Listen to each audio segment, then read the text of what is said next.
ఆదికాండము 22వ అధ్యాయము. పోయిన వారం మనము చూసాము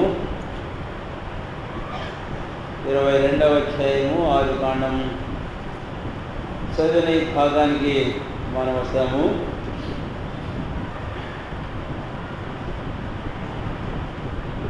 రెండవ వచనం, నీకు ఒక్కడైన నీ కుమారుని అనగా నీవు ప్రేమించు ఇస్సాకును తీసుకొని మోరియా దేశానికి వెళ్ళి అక్కడ నేను నీతో చెప్పవు పర్వతం దాని మీద దహనబలిగా దాన్ని అర్పించుమని చెప్పాను అని. పోయిన వారం ఈ భాగంలో వచ్చి మొదటి 2 వచనాల్లో 5 తలంపులు రావు మన గమనాన్ని తీసుకుని వచ్చాడు. ప్రభువైన దేవుడు 22వ అధ్యాయంలో అబ్రాహామును పరిశోధించడం అనేది మనం చూస్తున్నాము. ఈ అధ్యాయం యొక్క ముఖ్యమైన మూలాంశము the test and trial of Abraham by God himself. దేవుని ద్వారానే అబ్రహాము పరిశోధించబడిన సందర్భం ఈ అధ్యాయంలో మనము చూస్తాము. సరే, ఇప్పుడు 2వ వచనాన్ని మనం వస్తే, ఇస్సాకును ఎవరిని దేవుడు బలిగా అర్పించమంటున్నాడు? అబ్రహాం యొక్క పరీక్షకు దేవుడు అబ్రహామును పరిశోధించుటకు వాడినటువంటి సాధనం ఏమిటి అనేది మనం చూస్తే ఇస్సాకు. మనం పోయిన వారం చెప్పుకున్నాము కొన్ని సంగతులు. అయితే ఇప్పుడు ఈ ఇస్సాకు ఎవరు అనేది మనం గమనించినట్లయితే కనుక ప్రభువైన దేవుడు అన్నాడు 2వ వచనం, నీకు ఒక్కడే ఉన్నా నీ కుమారుడు, నీవు ప్రేమించు ఇస్సాకును తీసుకొని వెళ్ళు అని. కాబట్టి నీకు ఒక్కడు, నీవు ప్రేమించుతూ ఉన్నావు, నీ కుమారుడు ఇస్సాకును అని ప్రభువైన దేవుడు చెప్తే అబ్రహాముకు అది చాలా కష్టంగా అనిపించి ఉండవచ్చు. అయినను but Abraham was prepared to give, he will sacrifice his only begotten son, the loving son, most beloved son. ఆయనను అబ్రహాము ప్రభువైన దేవుడు అడిగిన ప్రకారం ఒక్కడైనా బహుగా ప్రేమించుచున్న ఆ కుమారుని దహన బలిగా అర్పించుటకు అబ్రహాము సిద్ధపడినాడు. అది అధ్యాయంలో మనకు తేటగానే అర్థమవుతుంది. మనం చదువుచ్చినట్టు ఈ భాగాలు కనుక దిస్ ఐజాక్ ఎవరో ఐజాక్ అనే విషయాన్ని గురించి చెప్పాను. అయితే రెండవది, ఈ ఐజాక్ను అబ్రహాం బహుగా ప్రేమిస్తున్నాడు. కాబట్టి ఈ పరీక్ష సామాన్యమైనది కాదు. కాబట్టి ఇక్కడ 3 మాటలు నేను మీకు జ్ఞాపకం చేయడం అవసరం. ఒకటి, the test of the obedience of Abraham. Second, the test of love of Abraham for God. మూడవది, the test of his faith, the faith of Abraham in God and in his word. కనుక ఇస్సాకును బలిగా అర్పించబడడంలో Abraham యొక్క విధేయత పరీక్షించబడుతుంది.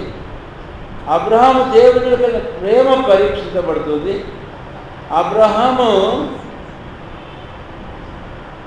దేవుని యొక్క విశ్వాసము, ఆయన వాక్యమందు కలిగిన విశ్వాసము పరీక్షించబడుతుంది.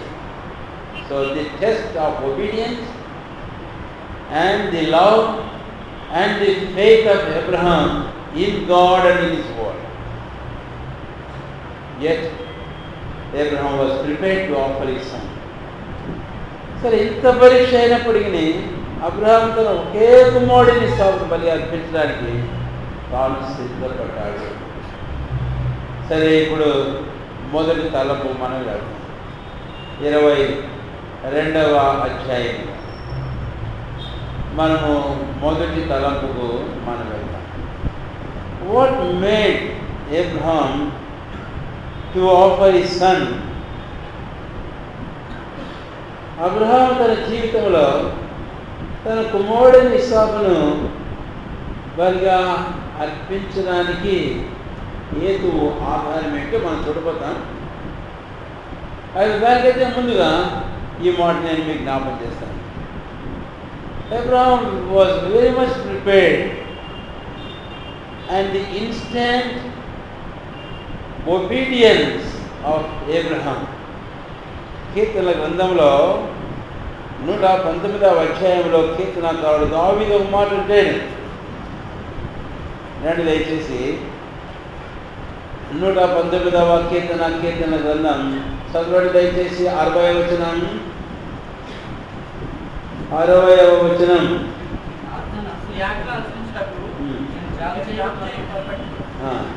నీ ఆజ్ఞలను అనుసరించటకు నేను జాగు చేయక, ఎంత చక్కని మాట గమనించడం దయచేసి. కనుక దావీదు అన్నాడు నీ ఆజ్ఞ. రెండవది to follow or fulfil your command, అనుసరించుటకు నెరవేర్చుటకు. మూడవది నేను జాబు చేయక ఏం చేశానంట, I made haste, did not linger it. నేను జాబు చేయలేదు, తడువులాడలేదు. ఇదే అబ్రహాము జీవితంలో చూస్తాను. చదవండి ఇప్పుడు 3వ వచనం, ఆదికాండం 22వ అధ్యాయము. తెల్లవారినప్పుడు అబ్రహాము లేచి. ఇక్కడ గమనించండి దయచేసి, తెల్లవారినప్పుడు. తెలుగు బైబిల్లో కొంచెము తేలిగ్గా ఉంది తెల్లవారినప్పుడు అని, కానీ ఇంగ్లీష్ బైబిల్లో ఏమని చూసా, అక్కడ ఎవరి దగ్గర ఉందా ఇంగ్లీష్ బైబిల్లో తెల్లవారినప్పుడు అని లేదు. అది ఇంకొంచెం ఘాటుగా ఉంది, నొక్కి పక్కానిస్తున్నాడు. ఏమని? Early in the morning. Early అంటే తెల్లవారినప్పుడు కాదు, తెల్లవారుజామున. ఇంకా పెద్దలు ఈ పదం ప్రతినిధుల సందర్భంలో వాడాడు. ఎక్కడ? యేసయ్య సమాధి దగ్గరికి వెళ్ళిన స్త్రీల విషయంలో ఆదివారమున ఇంకా చీకటిగా ఉండగానే పెద్దలకడనే లేచి ఆ స్త్రీలు ఏం చేశారంటండి, అమ్మ దగ్గర. కాబట్టి అబ్రహాము జీవితంలో మనం చూస్తాం the instant obedience as early as possible. తక్షణ విధేయత. ఎంత త్వరితంగా అంటే అంత త్వరితంగా తన జీవితంలో దేవునికి ఆయన ఆజ్ఞ నెరవేర్చేందుకనే విధేయత అబ్రహాం యొక్క జీవితంలో మనం చూస్తాం. ఈరోజు మన జీవితాల్లో ఇది చాలా ప్రాముఖ్యమైన విషయం. ఇది నేను మరొక మాట జ్ఞాపకం చేయవలసి ఉన్నాను. 119వ కీర్తన 60వ వచనం మీకు జ్ఞాపకం చేశాను కదా, దావీదు జీవితంలో ఒక వచనం. అయితే అబ్రహాం జీవితంలో ఇంకో సంగతిని మనం జ్ఞాపకం చేసుకోవడానికి పౌలు జీవితంలో ఒక వాక్యాన్ని నేను మీకు జ్ఞాపకం చేయాలని కోరుతున్నాను. గలతీయులకు రాసిన పత్రిక 1వ అధ్యాయము 15-16 వచనాలు చదవడం దయచేసి. గలతీ పత్రిక 1వ అధ్యాయము 15. తల్లి గర్భమున పడినది మొదలుకొని నన్ను ప్రత్యేకపరిచి తన కృపచేత నన్ను పిలిచిన దేవుడు, నేను అన్ని జనులలో తన కుమారుని ప్రకటింపవాలని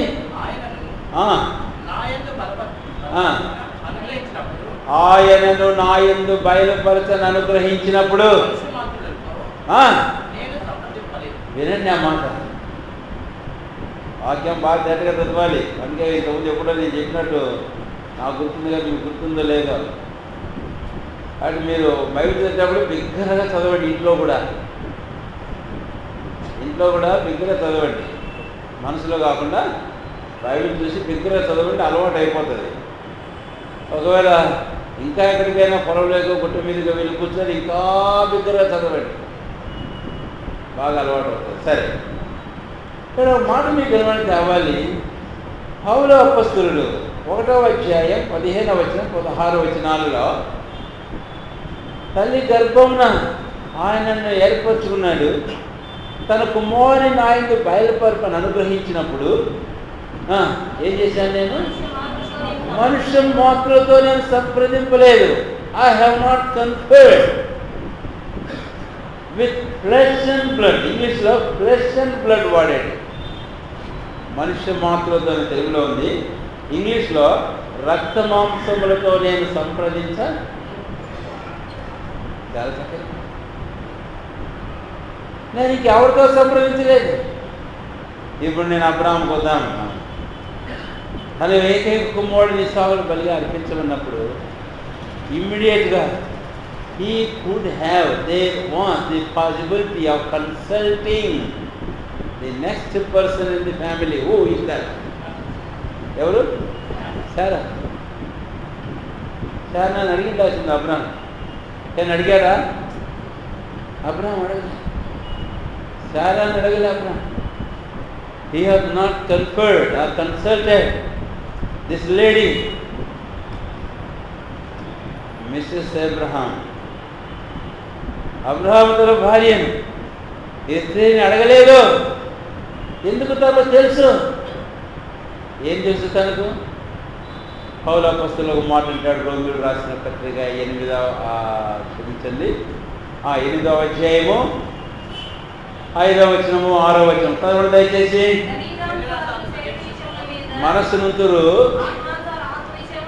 మనసునంతురు మరణము, దేవము.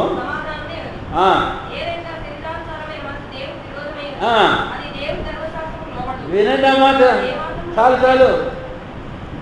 శరీరానుసారమైన మనసు అది ఏం మాత్రము దేవుని ధర్మశాస్త్రానికి తెలుసు. అబ్రాహ్మణుకు నేను లోపడానికి ఇప్పుడు, నేను వివేక చూపాలి ఇప్పుడు, నా ఒకే కుమారుడు ఇస్సాకును బలి అర్పించాలి.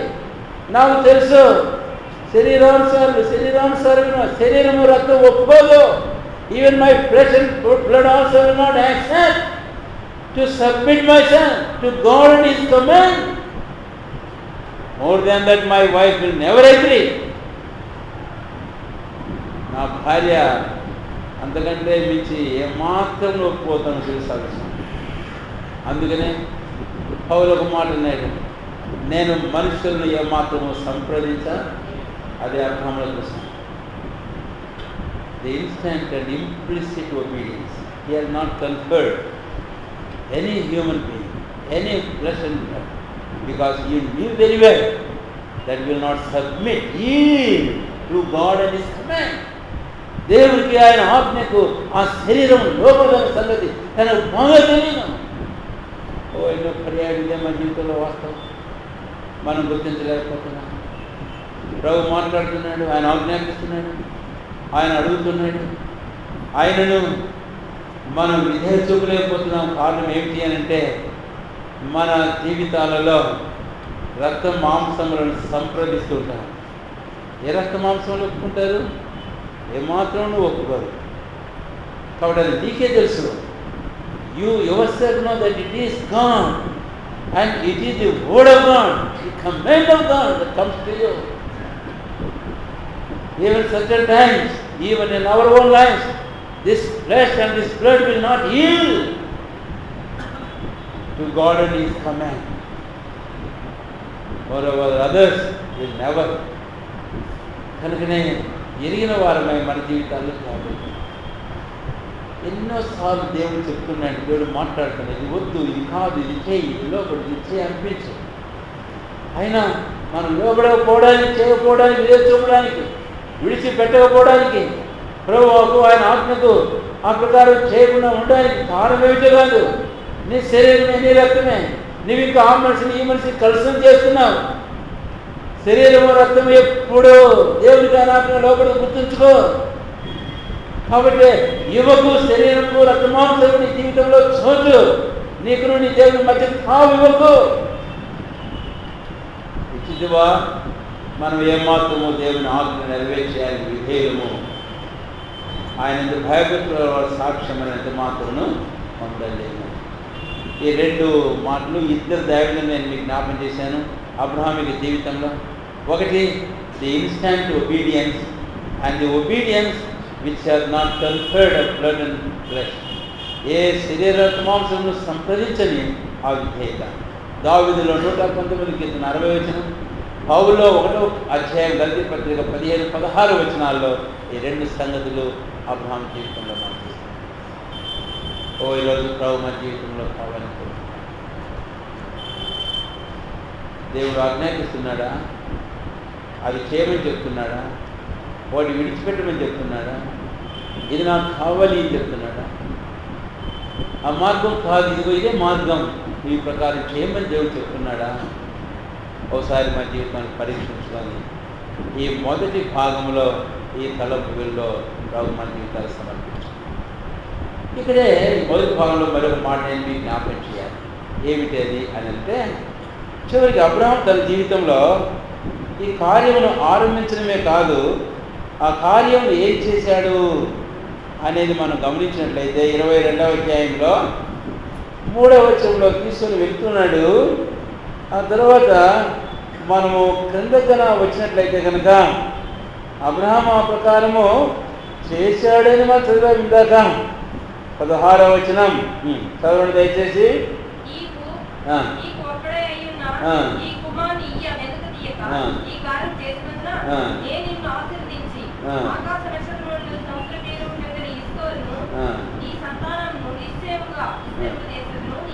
కాబట్టి ఇక్కడ దేవుడు అబ్రహాం విషయంలో మాట్లాడుతుంటాడు కదా, నీకు ఒక్కడైన నీ కుమారుని నీవు నాకు ఇయ్య వెనుక తీయ అంటే, what you have begun, you have continued, and what you have begun and continued, you have finished the course. అది దేవుడు అబ్రహాముకు చెప్పాడు. ఒక మాట జ్ఞాపకం చేస్తాను. పౌలు అపోస్తలుని జీవితంలో తాను దేవుడు మన విషయంలో చేసే కార్యాన్ని గురించి విశ్వాసంలో కర్తయు కొనసాగి. ఇంగ్లీష్ బైబిల్లో ఉండే పదవి చెప్పండి, దాన్ని ముగించేవాడు. The finisher of our faith, not only the beginner or the captain of our faith, but is the one, దాన్ని కొనసాగించేవాడు, దాన్ని ముగించే. మన జీవితాల్లో కూడాను ఏదైనా దేవుడు సెలవిచ్చిన ఆ కార్యం విషయంలో ఒకటి కార్యమును ఆరంభించేవారు ఉండాలి. నేను సందర్భం జ్ఞాపకం చేస్తున్నాను. దావీదు తన కుమారుని ఇస్సాకుతో క్షమించండి సొలొమోనుతో సెలవిచ్చాడు ఏమని, నీవు పని పూనుకొనుము అని. రెండోది ఇంకో మాట తెలుగు బైబిల్ లేదు, ఇంగ్లీష్ బైబిల్ అంటాడు, బీ డూయింగ్, నీవు ఆ పని చేయితూ ఉండు. తర్వాత కాలం వచ్చింది, సొలొమోను తన పనిని ముగించాడు.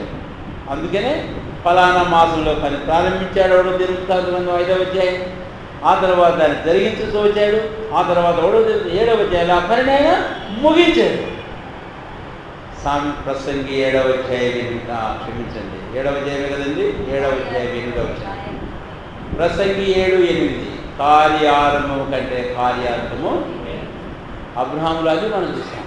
So Abraham in his course he was very much steady and also he could fulfill his course. He was a man of completing the work. Abraham తనకు పూనుకున్న ఆరంభించిన పని తాను సంపూర్ణ చేసిన వ్యక్తిగా అబ్రహామును మనం చూస్తాం. అయితే ఇక్కడ అబ్రహాము జీవితంలో ఇలా చేయడానికి 2 ముఖ్యమైన సంగతులు నేను మీకు జ్ఞాపకం చేయాలని కోరుతున్నాను. ఏమిటి ఆ 2 ముఖ్యమైన సంగతులు? ఈరోజు అది మనకు అవసరమే. దైవజనుడు పౌలు అపోస్తలులు కూడా చెప్పాడు తర్వాత కాలంలో. మళ్ళీ జ్ఞాపకం చేస్తున్నాను. 2వ భాగం, మొదటి భాగంలో 2వ తలంపు, అబ్రహాం ఆరంభించాడు, దాన్ని కొనసాగించాడు.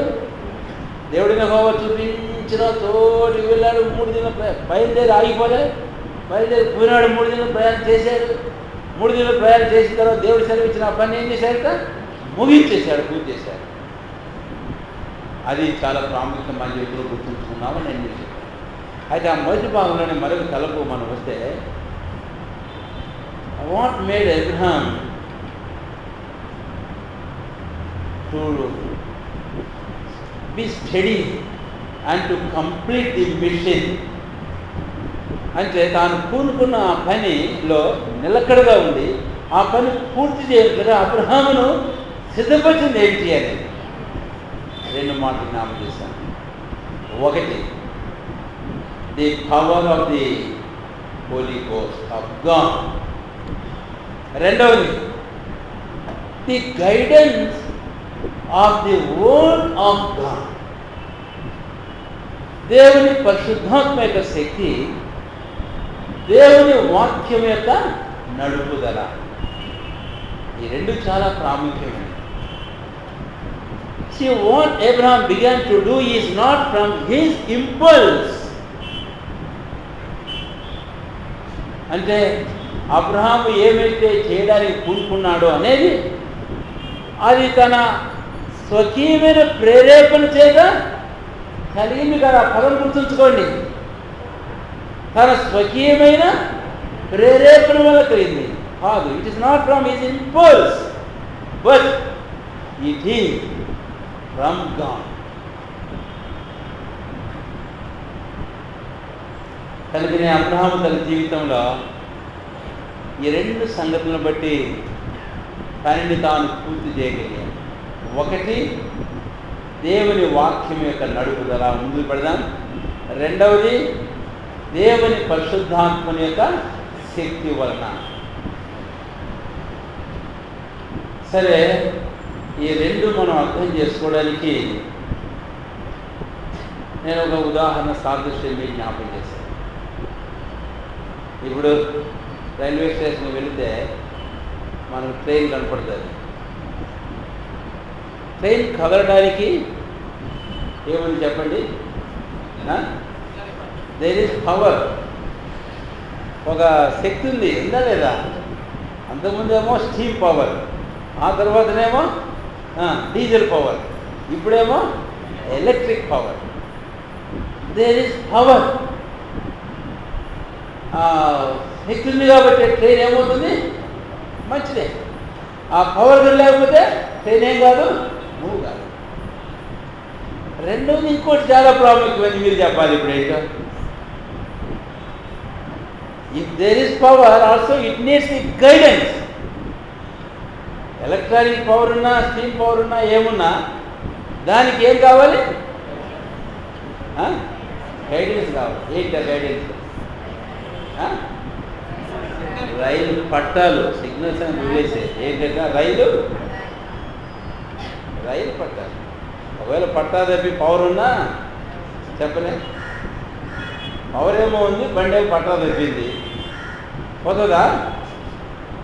లేదు, ఇంకో మాట చెప్తా, పట్టానేమో ఉంది, పవర్ లేదు, పోతుందా బండి? పోదు. ఈ రెండు చాలా ప్రాముఖ్యమైన క్రైస్తవ జీవితంలో. But we need the guidance of the word of God. So the Lord has appeared Abraham and commanded Abraham, thy only son Isaac, you go take him and offer him as a sacrifice of burnt offering. So this is not from the impulse of Abraham, but it is from God and His word. Abraham తన స్వకీయమైన ప్రేరేపణలో వచ్చింది కాదు, కానీ అయితే దేవుని వలన అబ్రహాము పొందినటువంటి ఆజ్ఞ, అది దేవుని ఆజ్ఞ, మంచిదే. అయితే రెండవది, ఎలా చేయగలిగాడు? అబ్రహాము జీవితంలో శక్తి వచ్చింది. ఏంటి ఆ శక్తి తెలుసా? దేవుని పరిశుద్ధాత్మని యొక్క శక్తి. ఆ శక్తిని బట్టి అబ్రహాము ఏం చేయగలిగాడు? కార్యం చేయగలిగాడు. ఈరోజు మన జీవితాలలో దేవుడు తన వాక్యం మనకు అనుగ్రహించాడు. ఏమైతే ఆయన ఆజ్ఞాపిస్తున్నాడో అది నెరవేర్చేందుకు కొరకై ఆయన తన శక్తిని మనకు అనుగ్రహించేవాడుగా ఉన్నాడు. అందుకే పౌలు జీవితంలో మాట జ్ఞాపకం చేస్తున్నాను ఇప్పుడు. ఎందుకంటే ఇందాక పౌలు జ్ఞాపకం చేస్తున్నాను కనుక, ఆయన జీవితంలో ఒక వాక్యం జ్ఞాపకం చేస్తున్నాను కనుక ఏమంటాడు? గలతీ 1వ అధ్యాయం 15వ వచనం 16వ వచనంలో, గలతీ 1వ అధ్యాయం 15, 16వ వచనంలో,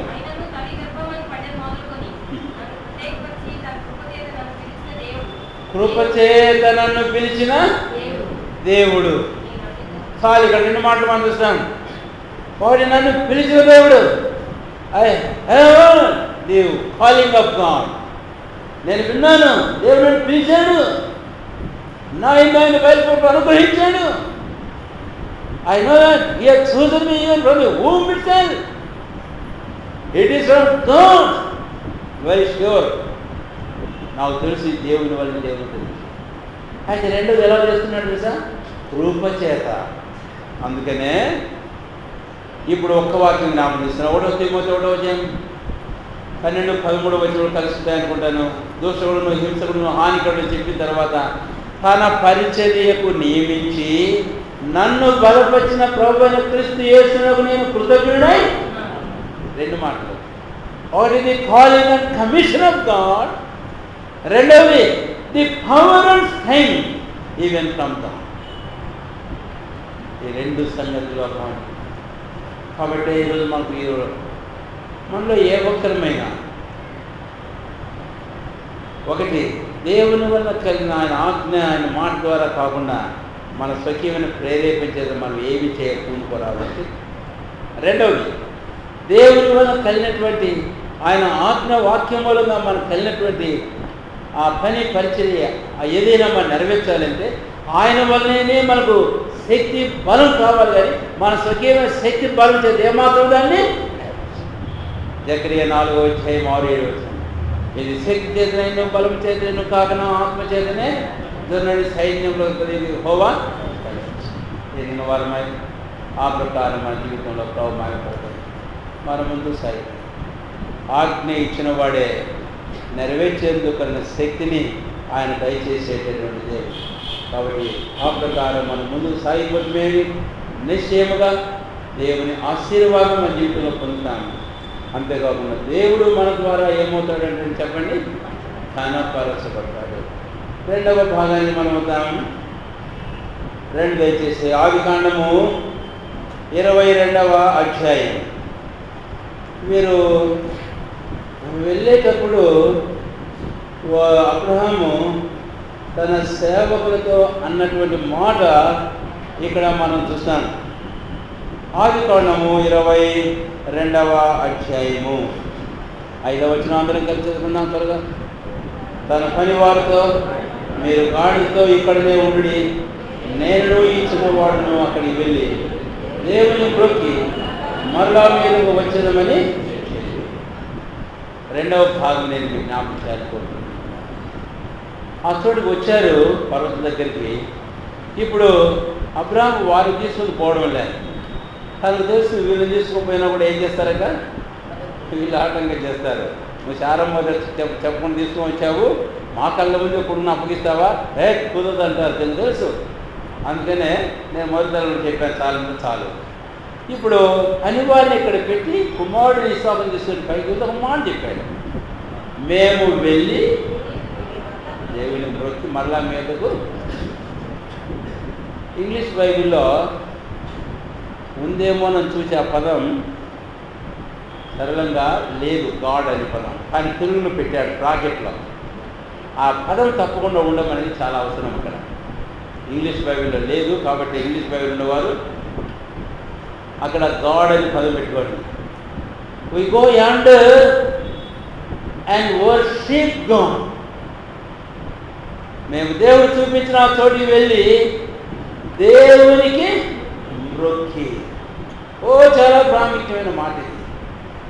పిల్లరా, అబ్రాహాము చేస్తున్నటువంటి పని దాని గురించి అబ్రహాము తన హృదయంలో కించిత్తైనా కూడా నేను అర్పించబోతున్నాను నా కుమారుని, నేను చేయబోతున్నాను సేవ, నా సమర్పణ ఏంటో ఒరే పని వాళ్ళారా మీరు చూడండి, అది కాదు.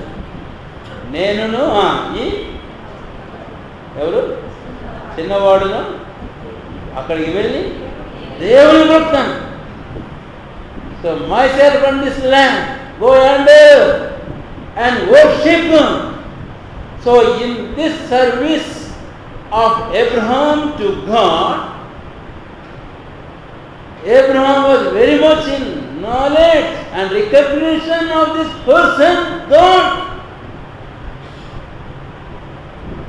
అబ్రహాము తాను అర్పించే ఈ అర్పణ దహన బలి చేసే ఈ సేవలో దేవుణ్ణి చాలా జ్ఞాపకంలో గుర్తులో ఉంచుకున్న వాటిగా మనం చూస్తాం.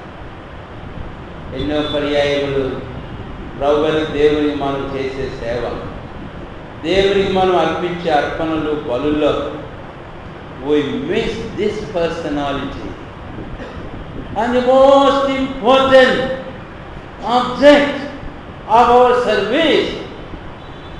మన సేవా అర్పణలు బలి కదా ప్రాముఖ్యమైన మూలమైన వ్యక్తి ప్రభువైన దేవుని మనం మర్చిపోతున్నాం. ఇశ్రాయేలు గురించి ఒక సందర్భం నేను మీకు జ్ఞాపకం చేస్తాను. హోషేయ గ్రంథం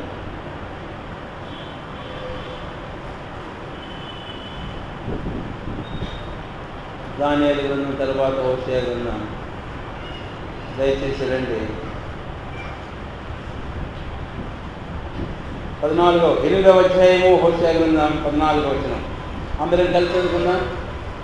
ఇంగ్లీష్ బైబిల్ ఉన్న వారు కూడా తీయండి. హోషేయ 8వ అధ్యాయం 14వ వచనం. ఇశ్రాయేలు వారు తమకే నగరులను కట్టించుకొని తమ సృష్టికర్తను మరిచి ఉన్నారు. యూదా వారి ప్రాంతాలలో పట్టణములను చాలా కట్టి ఉన్నారు. అయితే నేను వారి పట్టణములను అగ్గితే తగలబెట్టుదును, అది వాటి నగరులను.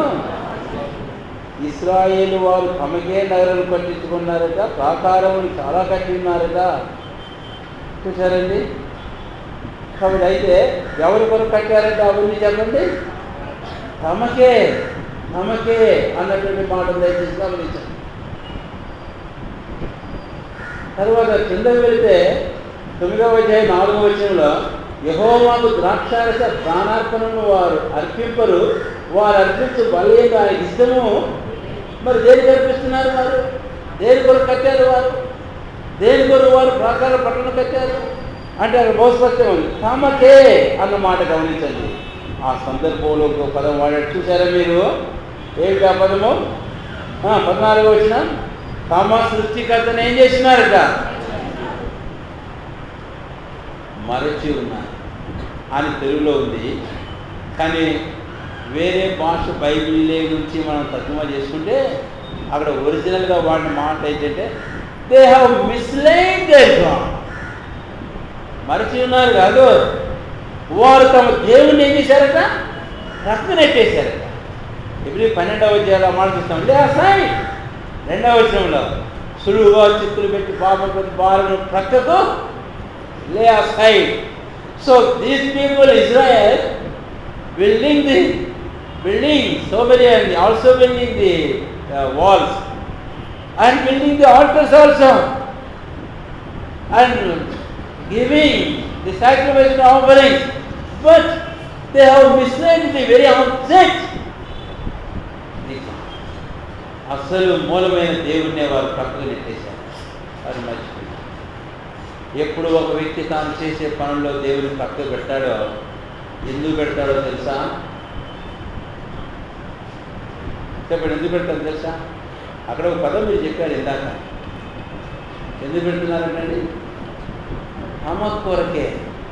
Self has come and God is set aside. స్వయం వచ్చింది, దేవుడు ప్రక్కకు. అయితే అబ్రహాం జీవితంలో అది లేదండి. వెళ్ళిపోతుందని పనివర్తన చెప్పాడు. మీరు ఇక్కడే ఉండండి, నేను ఈ చిన్నవాడును వెళ్ళి దేవునికి మొక్కొస్తాను, మేము పోయి మొక్కొస్తాము, మేము పోయి సేవ చేసి వస్తాము. అది పోలేదు. నాట్ జస్ట్ మేరీ డూయింగ్ ఏదో రకాల పనులు చేస్తుండడం కాదు. అయితే ఇవన్నీ ఎవరి కొరకు చేస్తున్నామంటే చెప్పండి? దేవుని కొరకు చేస్తున్నాం. అందుకనే ఆదికాండము 22వ అధ్యాయం 2 వచ్చేసి 5వ వచనం. ఆదికాండము 22వ అధ్యాయం 5వ వచనం. వాడి గాడితో ఇక్కడనే ఉండండి, నేను ఇచ్చిన వాడును అక్కడికి వెళ్ళి ఏం చేస్తామంట? చివరిగా నేను 3వ తలం బాధని వెళ్ళకొని మాట జ్ఞాపకం చేసినాను. అబ్రహాము తాను చేయి సేవలో అబ్రహాము తన కుమారుడి ఇస్సాకును అర్పణముగా బలిగా అర్పించు. ఆ అర్పణము బలి అర్పణంలో అబ్రహాము తన స్వయం చేత ఆవరించబడినవాడుగా లేడు కానీ, but he was very much occupied in his offering of his son, in his service with God. తాను తన స్వయము తన పని వీటన్నిటి చేత తాను ఎక్కువగా ఆవరించబడిన వాడుగా లేడు. కానీ అయితే తాను చేసే సేవ అర్పించే అర్పణ తాను ఇచ్చేటటువంటి దహన బలిలో దేవుని చేత ఎక్కువ ఆవరించబడిన వాడు. He was more occupied with God, not of his self, not of his own. తన స్వయం చేత ఆవరించబడినవాడు కదా దేవుని చేత. కాబట్టి రెండవ మాట, ఎన్నో పర్యాయంలో మనం ఇలా చేసేటప్పుడు మనము మన స్వయము మన పనులు ఎక్కువగా మనము ఆ తలంపుతోనే మనం చేసేవారుగా వీఆర్ జస్ట్ మిస్లేయింగ్ గాడ్, దేవుని మనం పక్కకు పెట్టేవారు ఉన్నాం. కాబట్టి ఈ తలంపు మన హృదయంలో వచ్చిన జాగ్రత్త సేవ చేస్తున్నాం మంచిదే. అయితే is God the object of our service. అర్పణలు ఇస్తున్నాం మంచిదే దేవునికి. నేనేమాత్రం పాడు, నాకేమంత సామర్థ్యం ఉంది కాబట్టి దేవుడే సామర్థ్యం కలిగిస్తాడు, దేవుడికే నేను చేస్తున్నాను. దేవుడు not of my own self. నా సేవ, నా పనులు, నా కార్యములు, నా అర్పణలు, నా త్యాగం నాది కాదు, దేవుడే సమస్తం. ఈ తలపను దేవుడు వచ్చాను ఆ ప్రకారం చేసేవారు ముందుగా. ఆదికాండం 22వ అధ్యాయం దయచేసి ఆదికాండం 22వ అధ్యాయము 22వ అధ్యాయము ఆదికాండము దయచేసి రండి. అక్కడ కింద భాగానికి మనం వస్తే ఇందాక మనం చదివాము 12వ వచనం చదువుదాం. ఇప్పుడు 12వ వచనం చదవండి దయచేసి. చేయకము 10-11 వచనాలు, 9-10 వచనాలు. అలాగే వారిద్దరు కూడి వెళ్ళి దేవుడు అతనితో చెప్పే చోటికి వచ్చినప్పుడు అబ్రహాము అక్కడ బలిపీఠం కట్టి కట్టెల చక్రాలు పెంచి తన కుమారుడి ఇస్సాకును పంపించి ఆ పీఠం పైన కట్టెల మీద ఉంచాను. అప్పుడు అబ్రహాము తన కుమారుని వదిలించడం తన చెయ్యి చాపి కత్తి పట్టుకొనగా.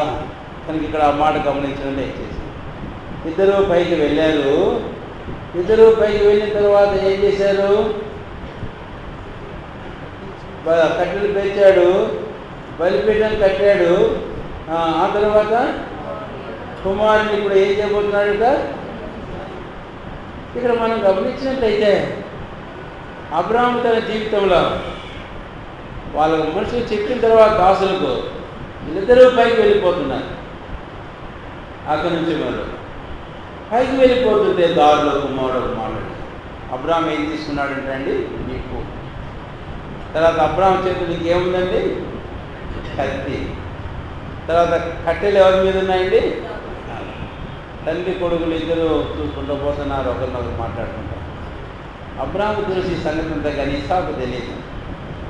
పోతూ ఉన్నప్పుడు ఒక మాట అడిగాడు, తండ్రి దహన బలికి గొర్రెపిల్ల ఏది? నిప్పులు కట్టెలు కత్తి కూడా నీ చేతిలో ఉంటుంది, కానీ దహన బలికి గొర్రెపిల్ల ఏది అని అనేటప్పుడే నిజంగా అబ్రహాము మనసు హృదయం తరుపుకొని పోయింది పేరు. ఆయన వెంటనే అన్నాడు, కుమారుడా దేవుడే దహన బలి గొర్రెపిల్లను చివరి వెళ్ళారా కొండ ఎక్కి. సామాన్యమైన విషయం కాదు. అబ్రహాము తన హృదయంలో ఒకే కుమారుడు ఇస్సాకును బలిగా అర్పించబోతున్నాన్న ఆ భారంతో ఉంది. ఇస్సాకు తను తెచ్చిన ఏమున్నాయి? తానే బలి పశువులు అర్పించబడేందుకు కొరకైనా తను కాల్చే కట్టెలతో నెత్తి మీద పలుతూ తానుపోతుంటే at last they have reached that mountain peak. ఆ పర్వత శేఖరం చేరిన తర్వాత కొడుకు కట్టెలు అందిస్తుంటే అబ్రహాం ఏం చేస్తున్నాడంట? పేరుస్తున్నాడు. అన్నీ అయిపోయినాయి కట్టెలు, కానీ ఇక గొరిపిల్ల ఏది అంటే ఆఖరికి పట్టుకున్నాడు, ఇస్తాను బంధించాడు. ఆ తర్వాత ఇప్పుడు ఇక్కడ మనం గమనించినట్లయితే అబ్రహాము యొక్క విశ్వాసము క్షమించండి ప్రేమ యొక్క పరీక్ష. ఎవరిని అర్పించబోతున్నాడండి ఇప్పుడు అబ్రహాము? నీవు ప్రేమించుచున్న నీ కుమారుడిని ఇస్సాకును బలి అర్పించు. కాబట్టి అబ్రహాము తన ఈ కుమారుడిని బహుగా ప్రేమిస్తున్న కుమారుడు ఇస్సాకును ఇప్పుడు బలి అర్పించబోతున్నాను. అందుకే నేను ఇక్కడ ఒక మాట వాడుతున్నాను. ఈ మూడవ భాగాన్ని ఏమిటి అంటే, what a work, what a service it is. ఎలాంటి సేవ, ఎలాంటి పని అబ్రహాము చేస్తున్నాడు. అందుకనే తెస్సలోనికీయులకు రాసిన మొదటి పత్రిక 1వ అధ్యాయం 3వ వచనం. ఎవరినో ఒకరి దగ్గర చదవడం త్వరగా. విశ్వాసంతో కూడిన మీ పనిని, చాలంతే, విశ్వాసంతో కూడిన మీ పనిని, ప్రేమతో కూడిన. So the work of faith and the level of the love of Abraham for God. విశ్వాసంతో కూడిన పని, అబ్రహాం దేవుని కొరకే కలిగిన ప్రేమతో కూడిన ప్రయోజనం ఇక్కడ మనం చూస్తాం. ఈ రోజున మన జీవితాలలో నిశ్చయముగా దేవుని కొరిన ప్రేమ అంటే ఇలాంటి ప్రయాసం ఉంది. మన దేవుని కొరిన ప్రేమ మనం కలిగి ఉంటే ఈ పనిని మనం నిశ్చయముగా చేస్తాం. ఎంత ప్రయాసమైన మన జీవితంలో, ఎంత భారమైన భరించి మనం ఏం కామట అలసిపోం. ప్రకటన 2వ అధ్యాయం 3వ వచనం 4వ వచనంలో మనం చూస్తాం. నీవు నా నామమును భరించి అలయలేదు, నీవు నేను ఎరుగుదును, అయినను మొదట నీకుండిన ప్రేమను నీవు వదులుతూ నీ మీద తప్పొకటి, నీ మీద నేను తప్పొకటి మోపాల్సింది. అంటే ఇంతకుముందు నీ క్రియలు నాకు తెలుసు, నీ కష్టం నాకు తెలుసు, నీ ప్రయాసం నాకు తెలుసు, నీ సహనం నేను ఎరుగుదును, నా నామమును నీవు భారం వచ్చి అలసిపోలేదు నేను ఎరుగుదును. ఇదంతా దేన్ని బట్టి? మొదట నీకుండిన ప్రేమ. అది ఇప్పుడు మొదట నీకుండిన ప్రేమను నీవు విడిచి నీవు జారు విడిచావు. నేను నీ మీద తప్పటి మోపడు. ఎఫెసు అనగా అర్థం ఏంటి తెలుసా? 2 అర్థాలు ఉన్నాయి. డిజైరబుల్ అని ఒక అర్థం, కోరదగింది. అయితే రెండవది టు లెట్ లూజ్, జార విడుచుట అని అర్థం ఎఫెసు అనగా. కాబట్టి ఇప్పుడు ఏం చేశారు ఎఫెసులో సంఘం? ప్రభువైన యేసుక్రీస్తు వారికి ప్రేమ. అయితే అబ్రహాము జీవితంలో అది మనం చూడాలి. కనుకనే ఈరోజు మన జీవితాల్లో ఆ ప్రభువుని ఇలాంటి ప్రేమను మనం కలిగి ఉండేది అవసరం. మత్తయి సువార్త 21వ అధ్యాయం. ఒక తల్లి తన 2 కుమారులను చూసి ఆయన ఈ మాట అన్నాడు. మత్తయి సువార్త 21వ అధ్యాయం చూడండి దయచేసి. చేసిన వారు ఎవరన్నా ఒకరు చదవండి. 28వ వచనం.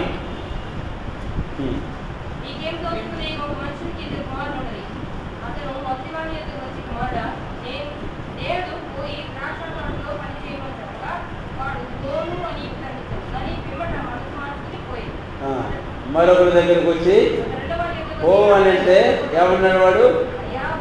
పోవుదును అని అన్నాడు. కానీ ఏం చేయలేదు లేదు. కాబట్టి ఎవడు తండ్రి ఇష్ట ప్రకారం చేసినాడు? అసలు ఇద్దరు ఎవడు తండ్రిని ప్రేమించినవాడు అని అంటే ఎవడట? మొదటివాడు. పోను అని చెప్పినా చివరికి ఏం చేశాడు? పోతానని చెప్పినాడు. ఈ సందర్భంగా ఒక్కొక్క వ్యక్తిని మనం జ్ఞాపకం చేసుకోవచ్చు. మత్తయి సువార్త 26వ అధ్యాయంలో రావు బహు దగ్గరగా ఉన్న సీమోను పేతురు యేసయ్యతో పలికిన మాట.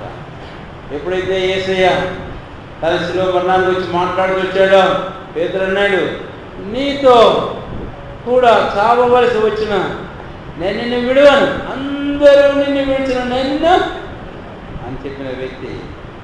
అయితే ప్రభువు చివరికి వచ్చాడు. ఎన్నో పర్యాయాలు మన జీవితంలో ఇలాగ అంటుంటాం. కానీ అయితే ప్రభు ఏమైతే చెప్పాడో, ప్రభువులో మనకు కలిగిన ప్రేమను ఆ క్రియల్లో దాన్ని నెరవేర్చలేదు మనం చూపించలేకపోతున్నాం. యోహాను సువార్త 14వ అధ్యాయం 15వ వచనం ఎవరినో ఒకరితో దయచేసి. యోహాను సువార్త 14వ అధ్యాయం 15వ వచనం. తర్వాత మీరు నన్ను ప్రేమించినలా నా ఆజ్ఞలను కైకొందరు, నేను తండ్రిని వేడుకొందును,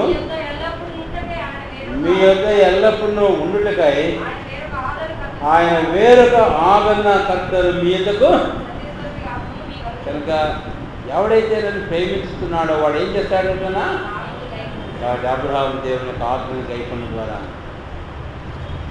While he was going through the test of his love, Abraham was proved he is a man of loving God more than his only son whom he loved.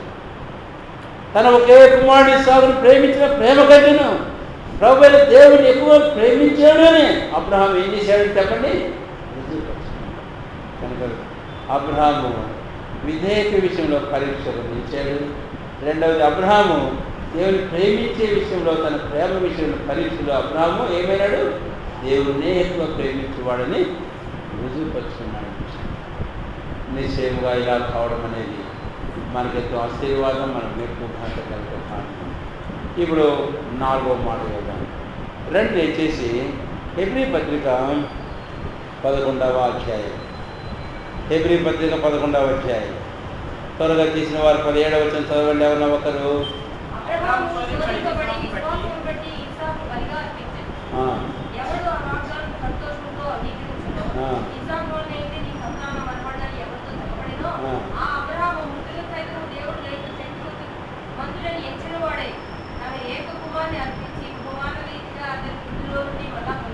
పదిహేడవ 18 19 కలిసి ఉన్నాయి. నేను మాట జ్ఞాపకం చేస్తాను. అబ్రహాము శోధింపబడి, ఏ విషయంలో శోధించబడ్డాడు అబ్రహాం? ఇప్పుడు ఈ 4వ తలంపులో విశ్వాసమును విషయంలో అబ్రహాం శోధించబడుతున్నాడు. ఈ విశ్వాస విషయంలో అబ్రహాం శోధించమన్నప్పుడు అబ్రహాం నిశ్చయంగానే నిలిచాడు. 20వ వచనం, విశ్వాసమును బట్టి ఇస్సాకు. సరే, కాబట్టి అబ్రహాము 1వ పేతురు 1వ అధ్యాయం, నేను పోయిన వారు జ్ఞాపకం చేసిన మాటలు గుర్తుంచుకోండి దయచేసి. సువర్ణము అగ్ని చేత పరీక్షించబడి మీ విశ్వాసము ఈ పరీక్షకు. కాబట్టి ఇప్పుడు అబ్రహాము విశ్వాస విషయంలో పరీక్షించబడినప్పుడు విశ్వాసం నిలిచింది. కాబట్టి అబ్రహాం ఈ విశ్వాస పరీక్షలో నెగ్గాడు. ఎలాగో మనకు అర్థమవుతూ ఉంది.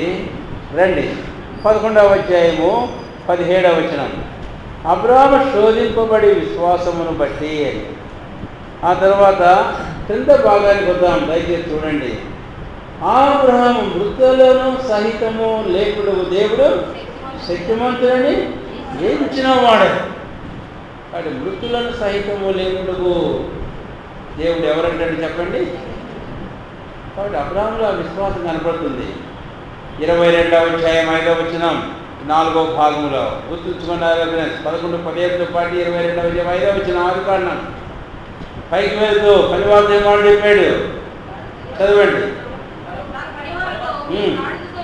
ఇక్కడే ఉండండి, నేను ఈ చిన్నవాడిని అక్కడికి వెళ్ళి దేవుని. ఆ చివరి మాట గమనించండి, మరలా మీ యొద్దకు వచ్చును. We shall come back to you again. మేము మరలా మీ యొద్దకు వస్తాం. మరలా మీ యొద్దకు నేను వస్తానని చెప్పలే. ఎవరు వస్తారు అంటే మేము వస్తాం మరలా మీ యొద్దకు. అంటే ఎవరెవరు పోతున్నారు? అబ్రహాము మరలా వస్తాం. కాబట్టి అబ్రహాముకి విశ్వాసం ఎంత గొప్పదో. ఈవెన్ బిఫోర్ ఈ సాక్రిఫైస్ ఇస్తాను. నేను అనుకుంటాను, హృదయంలో నిశ్చయంగానే ఇస్సాకుని నేను చంపుతాను, వీడిని నేను బలి అర్పిస్తాను, వీడు చచ్చిపోయిన తర్వాత దేవుడు మళ్ళీ వీడిని లేపుతాడు, వీడిని మళ్ళీ నాకు ఇస్తాడు, నేను నా కుమారుడు ఇస్సాకు మళ్ళీ ఆ విశ్వాసంతో నిశ్చయంగానే. ఈరోజు మన జీవితంలో మనం చేసే సేవ ఏదైనా, మన సమర్పణ త్యాగం ఏదైనా ఇలాంటి విశ్వాసంతో కూడిందిగా ఉండడం అనేది చాలా అవసరమని. ఇప్పుడు ఒక్క విషయం జ్ఞాపకం చేస్తాను. దావీదు మోషేను గురించి, ఇదే 11వ అధ్యాయం హిబ్రీ రాసిన పత్రికలో మీరు తీయక్కర్లేదు. విశ్వాసాన్ని బట్టి మోషే ఏం చేశాడట? కాబట్టి రాజాగ్రహమును కూడా ఏం చేశాడు? వెళ్ళిపోయాడు. విశ్వాసం బట్టి చేశాడు మోషే. ఏంటి ఆ విశ్వాసము? అక్కడ 3 మాటలు చూస్తాం. ఐగుప్తు యొక్క సుఖభోగములు ఒక్కర్లేదు, ఐగుప్తు ధనం అక్కర్లేదు అనుకున్నాడు. తర్వాత మరో కుమారుడు అనిపించుకుంటూ ఏం పెద్ద విషయం కాదనుకున్నాడు. ఎందుకని? పరలోకము నుంచి కలవో బహుమానం మీద. కాబట్టి అబ్రహాము క్షమించదు, మోషే విశ్వాసంలో కలిపినాడు ఐగుప్తు నుంచి. ఈరోజు మన జీవితాలలో నిశ్చయంగా ఆ విశ్వాసం మన కలవాలని ఉన్నప్పుడే మన సేవ ప్రవర్తించే అంగీకారం, మన అర్పణలు బలు ప్రవర్తించే అంగీకారం.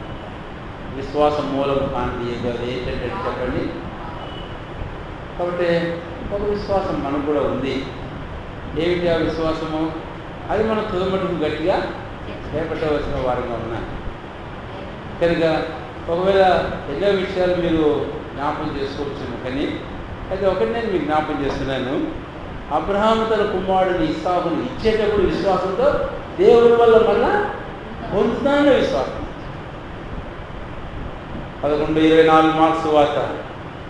మీరు ఎవడైనా సరే దేవుని అడిగినప్పుడు ఎలా అడగాలంట? దేవుని వల్ల పొంది ఉన్నామని అడుగుని, అడిగినలా మీకు. కాబట్టి అబ్రహాము యొక్క విశ్వాసం చాలా గొప్పది. కాబట్టి ఇటు విశ్వాసం కలవాడే తన కుమారుడు ఇస్సాకును బలిగా అర్పించాడు. ఇప్పుడు చివరి భాగాన్ని చివరి తలపు వెళ్దాం. ఆదికాండం 22వ అధ్యాయం. 22వ అధ్యాయము ఆదికాండం 2 దయచేసి 17వ వచనం చెప్తున్నాను. ఫిబ్రవరి 11వ అధ్యాయం మళ్ళీ 17, 18, 19 వచ్చాను వెళ్దాం. నేను నిన్ను ఆశీర్వదించి ఆకాశ నక్షత్రముల వలన సముద్ర తీరమందు ఇసుక వలన నీ సంతానము నిశ్చయముగా విస్తరింప, నీ సంతతి వారు తమ శత్రువుల గౌరని. ఎక్కడన్న మాట తర్వాత మీరు చదవండి, మనం ముగించేయాల్సి ఉంటుంది. ఇప్పుడు దేవుడు తనకు ఇస్సాకుని ఇచ్చేటప్పుడు ఇస్సాకును గురించి ఎన్నో వాగ్దానాలు ఇంతకుముందు చేశాడు, మనకు బాగా తెలుసు. 12వ అధ్యాయంలో, 15వ అధ్యాయంలో, 17వ అధ్యాయంలో, 21వ అధ్యాయంలో అంటూ చివరికి ఇస్సాకు వలన నైనదిని ఆ సంతానాలు భూలోక వంశములన్నీ కూడా ఏమవుతాయిట? ఆశీర్వదించబడతాయి. బాగా గమనించండి, ఇది చివరి భాగం. నేను ఇక్కడే ముగించేస్తాను. అబ్రహాముకు ఆ సంగతి అంతా హృదయంలో బాగా నాటబడింది. ఈ కుమారుడు ఇస్సాకును దేవుడు ఇచ్చాడు. ఈ ఇస్సాకు నుండి భూలోక వంశం నుండి ఏం కావాలా? ఆశీర్వదించబడాలి. అయితే ఇప్పుడు ఇలాంటి ఇస్సాకును ఏం చేయమంటున్నాడు? పోయి బలిగా దహన బలిగా అర్పించమంటే దేవుని వాగ్దానాలు ఏం కావాలి? ఈ భూలోక వంశములన్నీ ఇక ఎవరి ఎందు ఆశీర్వదించబడతాయి? ఎలా ఉంది? ఎట్లా జరగబోతుంది? కాబట్టి ఇస్సాకు లేకపోతే చెప్పండి, దేవుని వాగ్దానములు చెప్పాలి మీరు నెరవేరు అన్న తలంపు అబ్రహాములకు బహుబలంగా వచ్చి ఉండాలి. కానీ అబ్రహాములో కించితైనా లేదండి. కించితైనా ఉందా అండి? కించితైనా లేదు. ఎందుకు లేదు? మనకే అయితే ప్రభువా నువ్వు పొరపడుతున్నట్టున్నా, నువ్వు మాట ఇచ్చావు ఒకప్పుడు ఏమని? ఈ సంతానం భూలోక వంశములన్నీ ఆశీర్వదించబడతాయి. మరి వాడిని చంపేస్తే నీ వాగ్దానం ఏమవుతుంది? నీ వాగ్దానం ఎలా నెరవేరుతుంది అనే అవకాశాలు చాలా ఉన్నాయి. మనమైతే ఎలాగనే వాళ్ళమేమో. కానీ అబ్రహాము ఎందుకో తెలుసా? తెలుగు బైబిల్లో అంత స్పష్టంగా లేదు. ఇంగ్లీష్ బైబిల్ ఉంటే ఎవరి దగ్గర ఒక చదవడం మంచిది. ఫిబ్రవరి 11వ అధ్యాయం 17వ వచనం. తెలుగులో చాలా 17, 18, 19 ఉన్నాయి. తెలుగులో కూడా జ్ఞాపకం చేస్తాను నేను. తెలుగులో కూడా బాగానే ఉంది. చివరి భాగంలో నేను చదువుతున్నాను. మృతులను సహితము లేపుటకు దేవుడు శక్తిమంతుడని. నేను ఒకే రెండో దేవుడు శక్తిమంతుడని ఇచ్చిన వాడే. So Abraham accountant, God is able. అబ్రహాం దేవుడు శక్తిమంతుడు అని ఎంచాడు.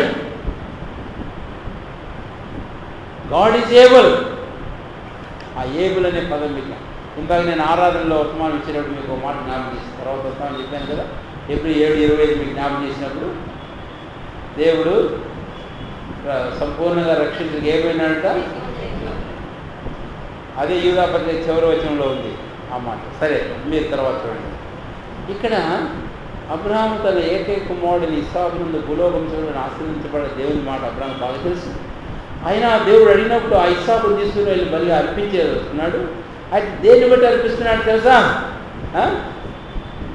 దేవుడు తన ప్రమాణమును వాగ్దానము నెరవేర్చడానికి ఎవరు శక్తిమంతుడు. Without God Isaac is nothing.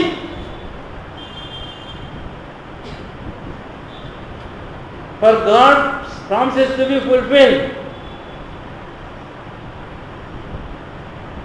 దేవుని వాగ్దానములు నెరవేర్చబడాలంటే దేవుడు లేకుండా ఇస్సాకు కేవలం వ్యర్థుడే. కాబట్టి అబ్రహాము దేవుడు శక్తిమంతుడిని ఎంచిన కారణాన్ని అబ్రహాముని ఏం చేశాడట? క్షమించండి, ఇస్సాకుని ఏం చేశాడు? తనకు బాగా తెలిసి భూలోకంశంలో ఇస్సాకును ఆశ్రయించబడాలని ఎరిగి అయినా కూడా ఇస్సాకును బలిగా అర్పిస్తున్నాడంటే నాట్ ఐజాక్ ఈజ్ ఏబుల్. ఇస్సాకు కాదు శక్తిమంతుడు భూలోకంశంలో ఆశ్రయించబడాలి. మరి ఎవరు శక్తిమంతుడు? కానీ ఎదుగుదాం మన జీవితాలు ఎన్నోసార్లు ఏదో శక్తి కలిగింది, మనమే శక్తిమంతులం, అది ఇది శక్తి కలిగి, ఇదే హేతు, ఇదే కారణం, ఈ మూలమే లేకపోతే ఈ దేవుని ప్రణాళికల ఉద్దేశం నెరవేరు అని చెప్పి చాలాసార్లు వీటిని మనం we try to preserve instead of offering or giving a sacrifice. అంటే మనము అర్పణముగా బలిగా అర్పించేదానికి బదులుగా వీటిని మనం ఏం చేస్తామంట? భద్రం చేసుకుంటాం. అలాగ భద్రం చేసుకొని నష్టపోయిన వాళ్ళు ఎంతోమంది ఉన్నారు. ఒకవేళ దేవుడు అడిగినప్పుడు ఇస్సాకునే కన్నా అబ్రహాం బలిగా పోయింటే భూలోక వంశంలో ఈ ఇస్సాకును ఆశీర్వదించబడి ఉండేవి. ఎందుకంటే without God Isaac is nothing, with God Isaac is everything.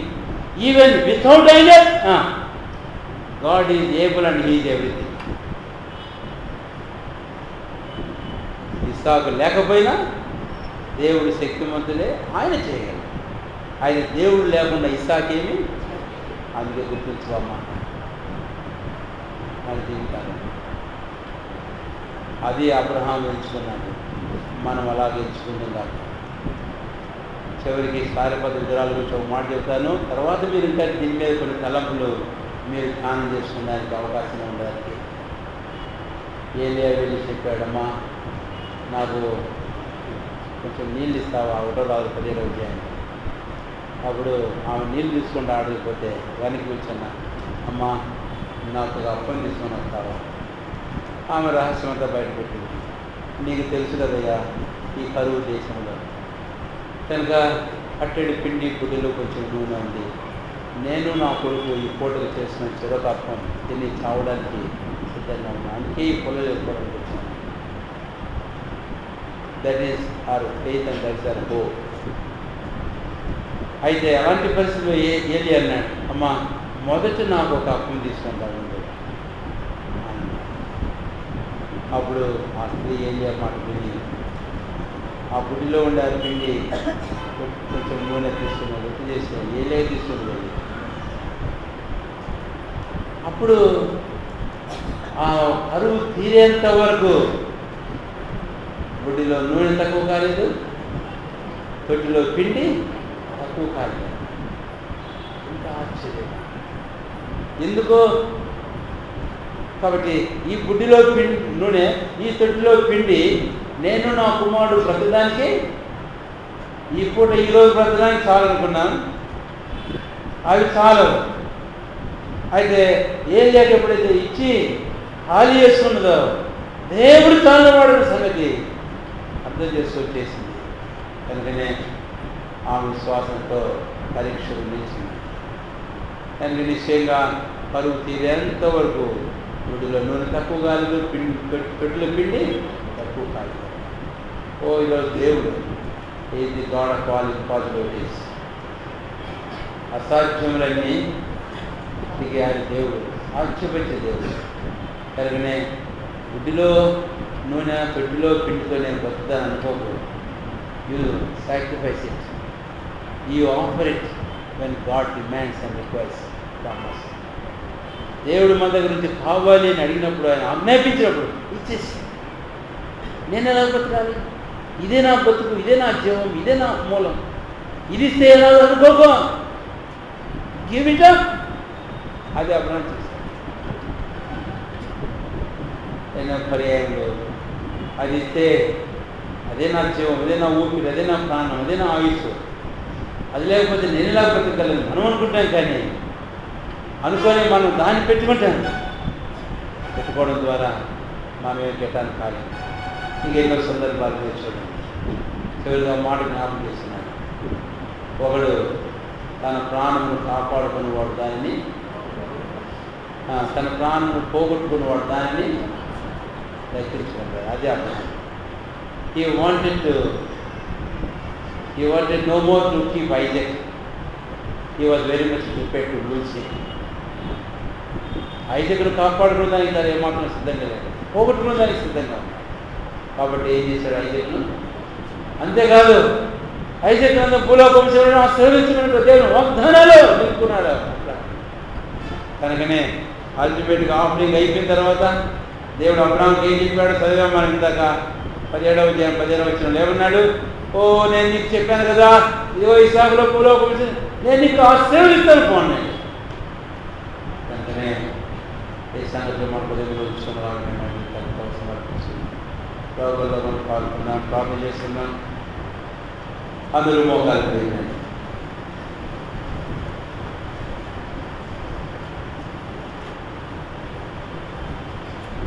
22వ అధ్యాయం ఆదికాండం ఉదయ కాలంలో మనం ముందుకు తీసుకొచ్చి 5 భాగాలు గుర్తుంచుకుంటాం.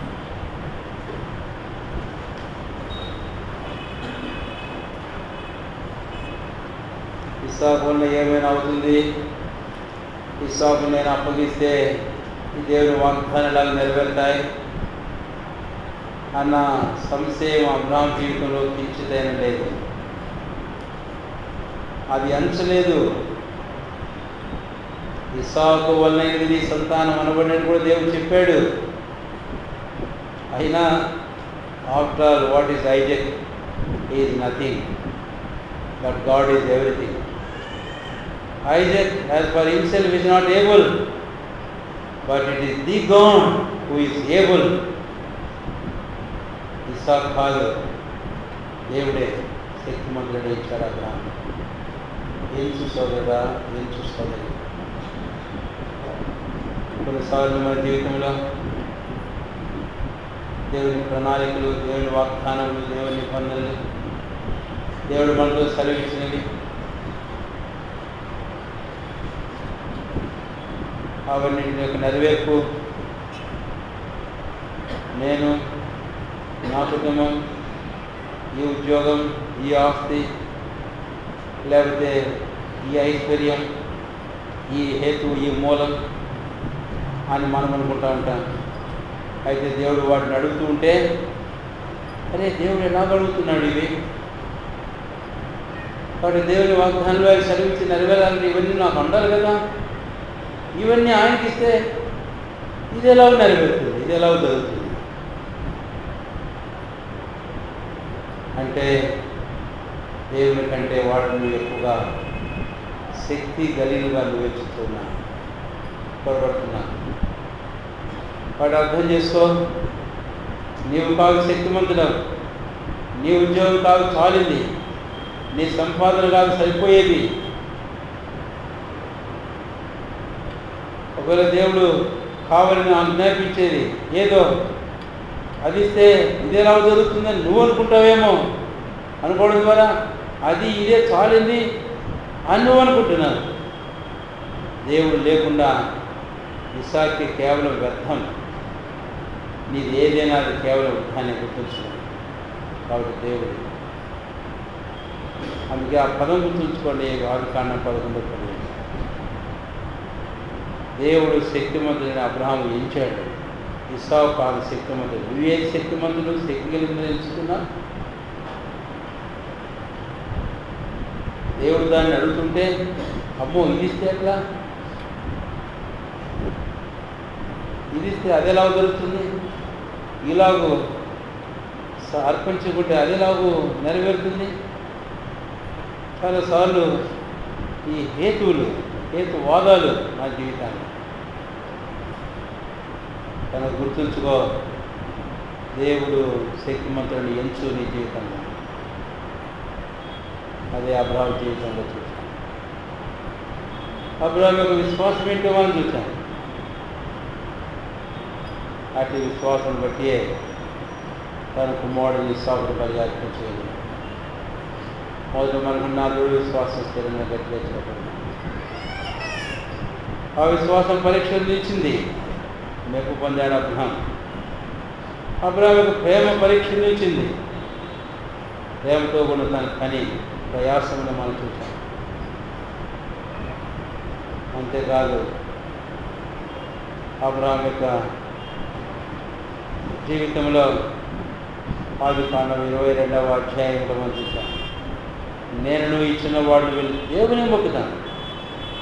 అబ్రహాము చేసే వాటి అన్నింటిలో ఆను కాదు, తన స్వయించేత ఆవరించుకున్నవాడుగా లేదు. తన సేవ, తన పనులు, తన అర్పణలు ముఖ్యమైనవిగా లేవు. దేవుడు, మేము దేవుని మొక్కుతారు. ఎన్నోసార్లు ఎంతో చేస్తున్నానంటున్నావు కానీ దేవుని పక్కన వెళ్ళిపోయాను. ఈ స్పిరిట్ ఆఫ్ వర్షిప్,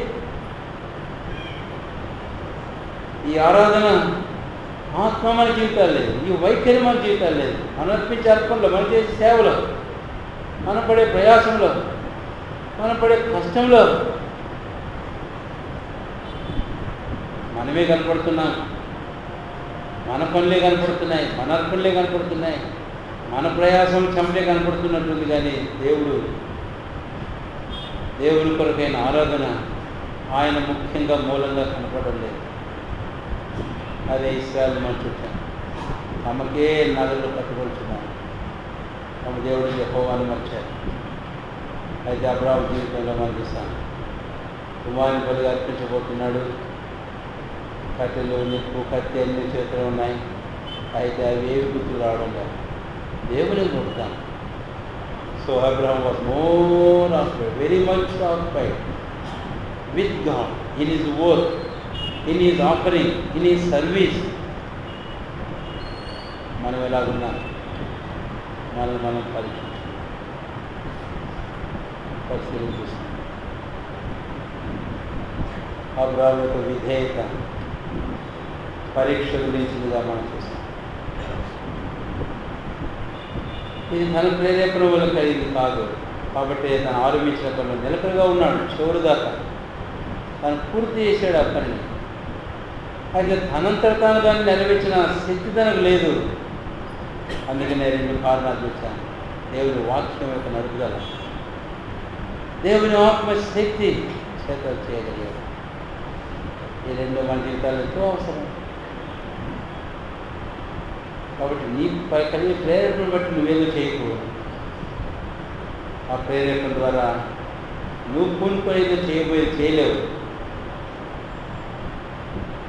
దేవుని వాక్యం యొక్క నడుపుదల అవసరం. ప్రార్థన చేయి. దేవుని వాక్యం ద్వారా స్థిరపరచకూడదు నువ్వు అనుకున్న దాని విషయంలో. నిశ్చయం చేసుకో. రెండవదిగా అది అయిన తర్వాత నియంత్రణ చేయగలవని అనుకోకు. ఇది దేవుని ఆత్మశక్తి చేతనే, బలం చేతనే కాదు, దేవుని ఆత్మ చేతనే. అదే అబ్రహాము జీవితం.